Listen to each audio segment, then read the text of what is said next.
ഈ വീഡിയോ കാണുന്ന എൻ്റെ അമ്മയുടെ മുഖമാണ് കേട്ടോ ഞാൻ ആലോചിക്കുന്നത്. നാട്ടിൽ അമ്പലത്തിൽ പോകാൻ പറഞ്ഞു കഴിഞ്ഞാൽ ഭയങ്കര മടി പിടിച്ചിരിക്കുന്ന ഞാൻ തായ്ലൻഡിലെ നമ്മുടെ മാരിയമ്മൻ കോവിലിലാണ് എത്തിയിട്ടുള്ളത്.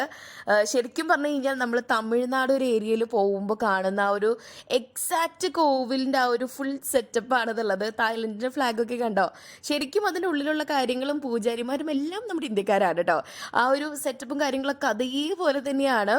ഇത് അവിടെയുള്ള സ്പെഷ്യലായിട്ടുള്ള വഴിപാടാണ്. നമ്മൾ സത്യം പറഞ്ഞു കഴിഞ്ഞാൽ ഈ വഴിപാടിന് റെസിപ്റ്റ് ഒന്നും എടുത്തിട്ടുണ്ടായിരുന്നില്ല കേട്ടോ. പക്ഷേ അവിടുത്തെ എന്താ പറയുക, ശാന്തി നമ്മുടെ പിള്ളേരെ കണ്ടിട്ട് പിള്ളേർക്ക് ഇത് കൊടുത്തതാണ്. ഈ തായ്ലൻഡിലുള്ള ആളുകൾക്ക് ഭയങ്കര വിശ്വാസമാണ് കേട്ടോ. അവർ ശരിക്കും പറയുകയാണെന്നുണ്ടെങ്കിൽ ഭയങ്കര എന്താ പറയുക, അവർ പ്രാർത്ഥിക്കുന്ന രീതിയും അവർ ചെയ്യുന്ന കാര്യങ്ങളൊക്കെ കണ്ടാൽ തന്നെ നമുക്ക് ഭയങ്കര അത്ഭുതമായി പോകും. പക്ഷേ ഈ അമ്പലത്തിൽ മറ്റൊരു സ്പെഷ്യാലിറ്റി എനിക്ക് തോന്നിയത്, ഇന്ന ഡ്രസ്സ് ഇട്ടാൽ മാത്രമേ കയറാൻ പറ്റൂ അങ്ങനെയുള്ള കാര്യങ്ങളൊന്നും എൻ്റെ ശ്രദ്ധയിൽ അവിടെ പെട്ടില്ല.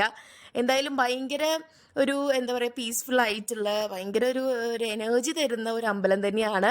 ആ അമ്പലത്തിൻ്റെ ഫ്രണ്ടിൽ ഇങ്ങനെ അത്യാവശ്യം കടകളുണ്ട് കേട്ടോ. ഇങ്ങനെ ഈ അമ്പലത്തിൻ്റെ സാധനങ്ങളും പൂക്കളും ഇതൊക്കെ കിട്ടുന്ന ഷോപ്സ് ഉണ്ട്. അപ്പോൾ അവിടെ ഇരുന്ന് ഇവരിങ്ങനെ പൂക്കളുടെ ഓരോ സാധനങ്ങൾ സെറ്റ് ചെയ്തുകൊണ്ടിരിക്കുകയാണ്. ഭയങ്കര എന്താ പറയുക, അത്ഭുതകരമായിട്ട് തോന്നിയിട്ടുള്ള കാര്യങ്ങളിൽ ഒന്നാണ് ഈ തായ്ക്കാർ ഇങ്ങനെയുള്ള ഓരോ കാര്യങ്ങൾ ചെയ്യുന്നത്. കൂടുതൽ വിശേഷം നെക്സ്റ്റ്